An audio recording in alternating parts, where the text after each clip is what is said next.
pagi Bapak Ibu. Halo. Bagaimana kabarnya pagi ini? Ya, terima kasih untuk kesediaannya bisa hadir pagi ini bersama dengan saya. Jadi pagi hari ini saya akan melakukan praktik baik bersama dengan Bapak Ibu semua. Jadi di sini yang saya akan bagikan adalah tentang disiplin positif.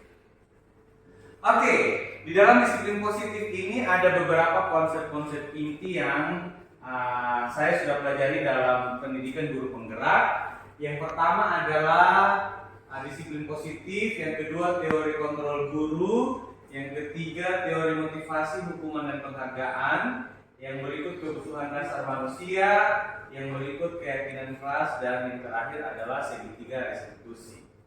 Oke, sekarang kita akan lihat yang pertama tentang disiplin positif. Nah, seperti yang kita lihat bersama dalam slide, di situ disiplin yang berasal dari diri sendiri, yang disebabkan karena rasa tanggung jawab yang muncul dari dalam diri untuk melaksanakan tindakan sesuai hati nurani tanpa paksaan atau karena ingin dihargai oleh siapapun. Disiplin karena merupakan sesuatu hal yang diyakini kebenarannya, yang menjadikan seseorang bangga dan penghargaan untuk diri kita karena telah melakukannya. Nah, kalau disiplin positif ini, karena saya juga mengajar di sini ya, saya lihat bahwa untuk disiplin positif ini sudah kita lakukan bersama dengan rekan-rekan guru dan juga bersama dengan anak-anak kita di dalam kelas. Oke, lalu untuk teori kontrol guru. Jadi kalau kita lihat di sini, 5 guru itu ada dalam 5 posisi. Yang pertama sebagai penghukum, yang kedua membuat orang merasa bersalah, yang ketiga sebagai teman, yang keempat pemantau, dan yang kelima adalah manajer. Tapi dari kelima posisi kontrol guru ini kita harus bisa tahu kira-kira kita sebagai guru yang baik, kita harus ada dalam posisi seperti apa? Apakah kita ada dalam posisi penghukum? Apakah kita ada dalam posisi pembuat orang merasa bersalah? Atau sebagai teman, pemantau, ataupun manajer? Itu untuk teori kontrol. Dan yang berikut adalah kebutuhan dasar manusia. Nah, kebutuhan dasar manusia di situ ada 5 ya. Yang pertama bisa bertahan hidup, kasih sayang dan rasa diterima, kebebasan, kesenangan, dan kemesraan. Oke, ini untuk teori motivasi, hukuman, dan penghargaan. Nah, teori motivasi yang pertama untuk menghindari ketidaknyamanan atau hukuman. Yang kedua untuk mendapatkan imbalan dan penghargaan dari orang lain. Yang ketiga untuk menjadi orang mereka inginkan dan untuk menghargai diri sendiri dengan nilai-nilai kebajikan yang kita percaya. Yang berikut kita masuk dalam keyakinan kelas. Nah, untuk keyakinan kelas ini saya lihat bahwa di awal semester itu kita semua sudah melakukannya. Ya, jadi nanti kalau Bapak Ibu juga sudah masuk dalam pendidikan guru penggerak, ini bukan materi yang baru lagi karena kita sudah melakukannya bersama-sama di sekolah. Jadi apa itu keyakinan kelas? Keyakinan kelas merupakan sebuah ketetapan atau aturan kelas yang telah disepakati dan telah dijelaskan bersama apa dampak yang akan diterima jika kesepakatan tersebut dilanggar. Lalu pembentukan dari peraturan-peraturan yang telah ditetapkan merupakan proses untuk menciptakan disiplin positif dari siswa sehingga siswa dengan kesadaran penuh akan melaksanakan ketentuan tersebut dengan penuh rasa tanggung jawab. Nah, untuk membuat keyakinan kelas ini sebenarnya ada beberapa tahapan yang kita harus lakukan. Jadi tidak serta-merta kita langsung membuat keyakinan kelas itu berdasarkan apa yang guru inginkan. Jadi yang pertama untuk keyakinan kelas ini mungkin kita bisa melihat kira-kira aturan-aturan apa yang ada di dalam kelas yang kita ingin jadikan menjadi keyakinan kelas. Nah, kita lihat misalkan ada 5 peraturan misalkan yang kita mau buat menjadi keyakinan kelas. Nah, kita lihat dari 5 aturan itu, contohnya biasa kan kita bilang dilarang membuang sampah gitu. Jadi contohnya yang pertama dilarang membuang sampah. Nah, setelah kita sudah tetapkan satu aturan, misalkan aturan pertama dilarang membuang sampah. Nah, dari dilarang membuang sampah itu kita bisa membuat dia menjadi kalimat yang positif. Jadi dilarang membuang sampah kita bisa buat menjadi buanglah sampah pada tempatnya. Nah, dari situ kita lihat kira-kira dari buanglah sampah pada tempatnya, kira-kira nilai kebajikan apa yang ada di dalamnya. Membuang sampah pada tempatnya berarti nilai kebajikannya adalah kebersihan. Seperti itu. Nah, setelah itu baru kita membuat menjadi keyakinan di dalam kelas kita.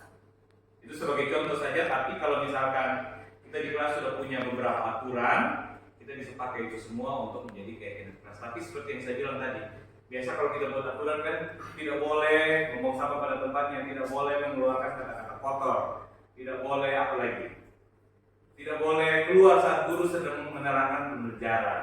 Nah, mungkin dari aturan-aturan yang ada itu kita buat dulu menjadi kalimat-kalimat yang positif.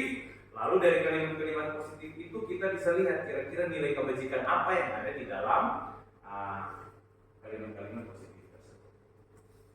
Oke, lalu ini untuk segitiga restitusi ya. Jadi ini segitiga restitusi ini nanti kita akan belajar bagaimana caranya kita menyelesaikan masalah dengan anak. Jadi di sini ketika misalkan kita sudah punya keyakinan kelas kita, misalkan contohnya kalau kita yang terjadi di sekolah ya, kita melarang anak-anak untuk jajan di sekolah. Nah, misalkan suatu hari kita menemui anak kita ada yang jajan di kantin misalkan. Nah, itu kan sudah melanggar keyakinan kelas yang kita buat di kelas. Nah, untuk menyelesaikan masalah tersebut kita bisa melakukannya dengan segitiga restitusi. Nah, dalam segitiga restitusi itu ada 3 langkah yang akan kita lakukan bersama dengan anak-anak. Jadi yang pertama adalah menstabilkan identitas. Jadi kita panggil anaknya, misalkan contoh misalkan anak yang melanggar keyakinan kelas ini adalah namanya Denny misalkan. Kita panggil Denny, mungkin datang di ruangan kita, lalu dari situ kita mulai berkomunikasi dengan dia. Oh Denny, tadi saya dengar dari guru piket bahwa kamu jajan di kantin. Nah itu kita mulai menstabilkan identitas bersama dengan anak tersebut. Lalu dari situ kita masuk ke tahap yang kedua, yaitu validasi tindakan yang salah. Nah dari situ kan biasanya, saya tidak tahu, saya yakin di sekolah kita tidak ada. Biasa kan kalau misalkan ada anak yang melakukan kesalahan, sini kau, saya dengar bahwa kamu jajan di kantin. Kenapa kamu jajan di kantin? Mungkin dulu kita pernah melakukan hal seperti itu, tapi di segitiga restitusi ini kita belajar bahwa ternyata untuk menyelesaikan masalah itu tidak harus dengan marah-marah atau membuat anak itu jadi merasa bersalah. Nah, di validasi tindakan yang salah itu kita bisa panggil anaknya, contoh kayak tadi Denny kan. Denny, saya dengar bahwa kamu jajan di kantin. Sekarang saya mau tanya dulu, pasti kamu punya alasan kamu melakukan hal tersebut. Misalkan pasti kamu punya alasan kenapa kamu harus jajan di kantin. Mungkin kamu lupa membawa botol air minum, atau kamu lupa membawa air minum. Nah itu kita sudah masuk dalam validasi tindakan yang salah. Jadi kita di situ juga kita menjelaskan bahwa supaya anaknya jangan terlalu merasa bersalah, kita bisa menjelaskan semua kita pernah melakukan kesalahan, atau kita bukanlah manusia yang sempurna. Kesalahan itu hal yang wajar. Jadi supaya anaknya jangan merasa terintimidasi dengan apa yang kita lakukan. Lalu yang ketiga adalah menanyakan keyakinan kelas. Nah, setelah kita sudah validasi tindakan yang salah, nanti setelah anaknya sudah mengakui apa kesalahannya, nah di situ baru kita mulai mengaitkan dengan keyakinan kelas. Nah, ini kita kan sudah punya keyakinan kelas bahwa kita tidak boleh jajan di kantin. Nah, berarti sekarang ini sudah melanggar keyakinan kelas. Jadi dalam segitiga diskusi ini kita diajar untuk menyelesaikan masalah bersama dengan anak dengan cara yang baik. Jadi tidak serta-merta kita marah karena dia sudah melakukan kesalahan, atau kita mempermalukan anak di depan teman-temannya, tapi kita bisa melakukannya dengan melalui segitiga diskusi. Lalu yang berikut, nah ini perubahan apa yang terjadi pada cara berpikir Anda dalam menciptakan budaya positif di kelas maupun sekolah Anda sebelum bicara. Jadi ini yang saya lakukan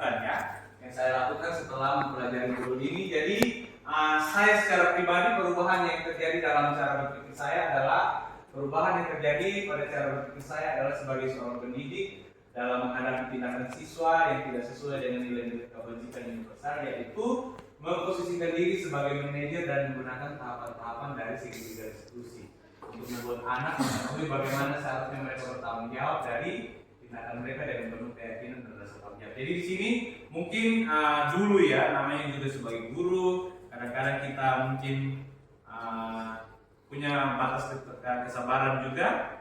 Jadi kadang-kadang mungkin ketika menyelesaikan masalah dengan anak, kita lebih kepada menjadi guru yang membuat anak merasa bersalah.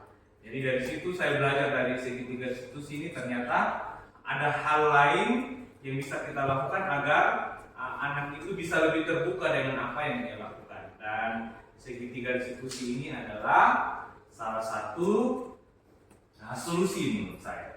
Jadi mungkin kita bisa lakukan bersama-sama. Lalu yang berikut, oke, jadi ini pengalaman seperti apakah yang pernah Anda alami terkait dengan penerapan konsep-konsep inti dalam modul budaya positif baik di lingkup kelas maupun di lingkup sekolah. Nah, untuk hal-hal yang saya alami ini mungkin kita semua sudah pernah rasakan ya, karena kita ada di lingkungan yang sama. Dan saya rasa bahwa di sekolah kita ini masalah-masalah yang sering kita hadapi itu bukan masalah yang berat menurut saya, dan kita masih bisa untuk menangani. Dan bersyukurnya itu karena kita di sekolah itu selalu berkomunikasi. Nah, komunikasi antara guru dengan siswa, dengan kepala sekolah, dengan rekan sejawat, bahkan dengan orang tua. Nah, itu adalah suatu langkah yang baik dan kita bisa pertahankan itu. Saya yakin kalau kita bisa berkolaborasi dengan baik, pasti semua akan berjalan dengan baik. Oke. Ya, sampai di sini saja dulu yang saya bisa bagikan kepada teman-teman. Kurang lebihnya saya minta maaf. Mungkin ada teman-teman yang mau memberikan tanggapan atau mau memberikan saran mungkin, atau mungkin ada yang bertanya tentang tadi keyakinan kelas. Saya kasih kesempatan.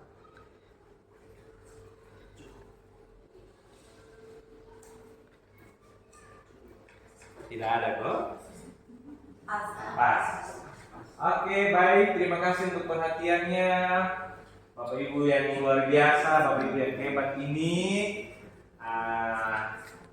Kita akan mengakhiri diskusi kita pada pagi hari ini. Terima kasih untuk perhatiannya.